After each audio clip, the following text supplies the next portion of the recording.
My name is Samuel G. Wainaina. This is Anza.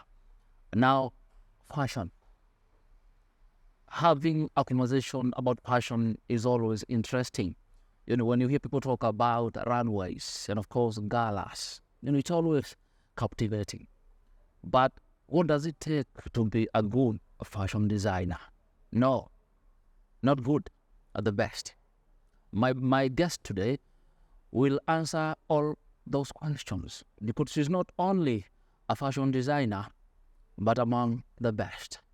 Liz Njoroge, karibu sana. This is Anza. I'm so happy to have you on this set, and I'm sure our viewers will be able to learn more about you, as far as fashion is concerned. But first things first, can you tell us who is Liz Njoroge? Thank you so much for inviting me here. I'm happy to be here. Yes. My name is Nils Journey. Yes. The CEO and founder of Nils Journey Collection. Nils Journey Collection is a lifestyle and fashion brand that is into the provision of comfort for people who love style. Yes. And fashion in general. Yes. Yeah. So you are all about style. Style and fashion. We are here to make you look good. Yes. And smile at whatever you wear. Fantastic. Yeah. And now you said that you are the founder. Yes. How was the journey? The journey was long. But I think we are almost reaching the destination. Okay. I've been in the business for close to almost 15 years now. 15, that's a long time. It's a long time. Yes. Nothing is built in a day. Mm-hmm. It's a journey. Okay. So in the 15 years, it has had ups and downs. We have closed business. We are back. Mm-hmm. So it has been a journey. And I think it would be nice to share my journey for people to understand. Mm-hmm. Businesses are not built in a day or two. Yes. So I went to high school. I went to primary school, went to high school, enjoyed my stay, came to college, went to Evening College of Design, finished, graduated, started business. Okay. And when we started, we were, I think, 3 of us or 4 of us in one store because we couldn't be able to afford to take a big store. Okay. So we shared the rent amongst 4 of us. And then after that, we parted ways. We remained 2 because we were growing. Okay. And then after that, I took up a small space in town. And then after that, I moved to Langata Road, where I am currently. Okay. I've been there for the past 12 years now. Mm-hmm. And from the journey, what I learned is, no matter how small a step you make, just make it. It's a step. It's a step towards your goal. Mm-hmm. Now, the biggest mistake that I did when I started my business was, as usual, you just start business because you're starting business and you've studied it. Mm-hmm. But I didn't have proper way of running business. I was just stitching. And when you're stitching and you're just going, it is more of a hobby and not a business. Okay. So I did my business for, I think, 4 or 5, 6 years, almost there. Okay. And as we continued to grow, I got to get clients. I am happy to say that God has blessed me and I've basically never marketed my work. Wow. It has been word of mouth. How does that work? Word of mouth means I do a good outfit for you and you tell somebody who tells somebody who tells somebody. But for me, I have never paid any money for somebody to market for me for all those years. That's something. So word of mouth is you just do a good job. So when you do a good job, when somebody sees, they'll say, I want your design. I want your design. And that's how I've grown my business. Okay. So in the process of growing the business, I got a client who came and liked our work. Yes. And she was working in a parastatal then. Yes. And she came and she told us we have uniforms that we want to be done. So I told them, oh, okay, I can be able to do. But then I was scared because it's the first time. You don't know how it goes. It's a government thing. So she told me we need your paperwork and everything else. We have the tender coming. I didn't have paperwork. Yes. So I got stuck. So she told me you can also be able to apply with a friend who has the proper paperwork. And then when you get the tender, you were able to do the business together. So I looked for a friend who had proper paperwork, and we did the business. Because friends are important. Not all. Not all. So we did the business, and the money was paid to him, and he never paid me. Wow.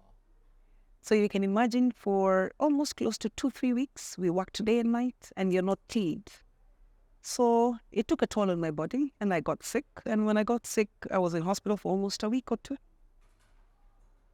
Hauna fahamu, you're totally lost. You don't know what's going on. And my body just shut down. Because you can imagine working for that long. You have borrowed money left, right, and center to do this business. Thank you. And then now the money is gone. And you see, the business was between the parastatal and that person. They don't know you. They don't know you. They don't know you. Because the paperwork Was through that person. Yes. So I took a break and just decided, I don't think this is this is what I want for my business. Yes. So when I took a break, I decided I really need to understand what I want for my business because I really wasn't sure what I was doing. Yes. So in that time, I took a break, closed my business, and decided to just study. So I studied and got to learn how to do business. So in one of the networking events, I met a lady. Her name is Mukabane. I'm not so sure about her other name. We met once. Yes. And we weren't friends. We didn't know each other. And you see, we're normally told, one of my friends told me, anytime you go for an event, you must have an agenda for that event. Don't go to network and just sip tea and have fun, take photos for Snapchat and Instagram and leave. Okay. You must have an agenda for every meeting that you go for. Do your research, have an agenda. Yes. So my agenda was anytime, anywhere I go, I must meet 3 people. They might not give me business now. Yes. But they might give me business later. Yes. Tell people about yourself and what you do. Give them a chance. It might not be now, but later. They will always think in terms of, oh, I met Liz and she's a fashion designer. Yes. Let me go to her. Wow. So that's how I met this lady. And she told me about Entrepreneurship Center. So she told me they're starting a project. They need students. So I told her, I've closed my business. I just want somewhere where I can study how to run business. So when she had about the opportunity, she told me. So I went, and that is when now my mind was opened up to the idea of doing business, not being in business. Wow. Doing business. There's a difference. There's a very big difference. Being in business is you're just there. You're running by the day. You don't know whether you're making profit. You don't know whether you're making losses. You're just there. And that is being in business. When you're doing business, you know your business from the front to the back to the inner. Everything about your business, you are able to explain it. Yes. If in any case you go somewhere wrong, it's very easy for you to backtrack and know exactly where you went wrong, where you veered off, and go back to your goal. Yes. So I started now learning how to do business. To do business. So my professor was very keen and very tough. And, you know, sometimes you judge people and you're like, oh, he's talking to me like that because he's a professor. But he taught me one thing. Always learn to listen. Always learn. Always learn to listen. Listen. And when you listen to what the people ahead of you have done. Yes. Listen to the mistakes that they've done so that it helps you not to do the same mistakes that they did. So we went on. I studied. After that, I got a chance again to join Women in Business. Women in Business introduced me to the European Business University. Okay. I did several courses there. And in the process, just the urge to learn and run my business has made me change into now really, really wanting to know my business and stuff. So yes. Slowly it's been like that. And God has been faithful. And yeah, we have moved from one step to the other. Last year, I graduated from the African Women Entrepreneurship Cooperative. It's a program that is run for all the African countries. It's a 1-year course. Congratulations. And from the numerous cohorts, students that were there, I happened to be among the top 20. Congratulations. So for me, I keep on saying, learning never stops. I still run my business. I told you, Atanza, we give you the best. Yes. And of course, we are talking of being in business and doing business. Take those notes. Now, Liz, what purpose do you think your industry serves the society? I think it's a basic need. It's a basic need. You need to clothe yourself. People need to style up. People need to clothe themselves, irrespective of whether you're buying made in Kenya, whether you're buying in Tumba, whatever, you need to be dressed up. Yes. So fashion industry is a very big industry. The only problem is it is not properly documented for you to be able to know exactly how big the business is. Yes. But even the tailors, they're designers in their own way because they dress people. Of course. Or everybody, generally, anybody who dresses anybody is it's a big business. It's a big business. And we're doing business that should be recognized. And slowly but surely, we are getting somewhere. They're slowly recognizing that fashion design is a profession and it can be able to grow a GDP in one way or another. Okay. Yeah. You are among the best fashion designers we have in Kenya. In that list, we have the likes of Patricia Mbela, the likes of Wambui Mukenyi, the likes of, these top guys. They are all unique. You're all unique. But then every year we have all these trends. Every year there's a new trend. How do you embrace those trends? And of course, at the same time, be unique. Everybody has their niche everywhere. Like now, as you said, Patricia is a very good friend of mine. Her niche is in the beadwork. Nobody can beat Patricia in beadwork. No one is beating? No one. That one I can give you for sure. Nobody can beat Patricia in beadwork. Okay. She's very creative. She's just out of this world. Her beadwork is on top, and that's what we need to be known for. So as I was learning about my business, I realized I like African print. And when I say African print, I don't mean the whole African print. I just like a hint of it. I like color. I like versatility. And that's what made me now narrow down my business to I do versatile African pieces. Versatile African pieces. Hey, this fashion design business. So what does that mean? Versatile African pieces mean being young and you want to look good, it costs money.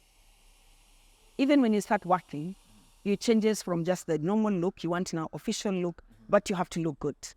Even when you get older and you get now big corporates and now you're a CEO, you still need to look good. So how are you able to look good at a very good budget? So for us at Nils Journey Collection, we make you pieces that you can mix and match with any other outfit that you have and have a different look and be a trendsetter. Awesome. Target audience. Do you have a target audience? Yes, I have a target audience for us at Nils Journey Collection. Our target audience is women between the age of 25 to 45 who know who they are. Who know who they are. They must first know who they are. You must first know who you are. Why? Because you could easily wear an outfit, but you don't know who you are. You will not make my outfit look good. So no men? We do men, but that is just a little, not a lot. Our target market is women. Yes, you do women, but for men, we do made to measure. You come, you tell us what men are a bit specific about what they want. So for men, we do made to measure. And even for women, we do made to measure for like the big events like weddings or shows, galas and things like those. We do the made to measure. But now we have grown the business and we have a ready-to-wear line. The ready-to-wear line means you come into the shop, you fit it, you like it, you go with it.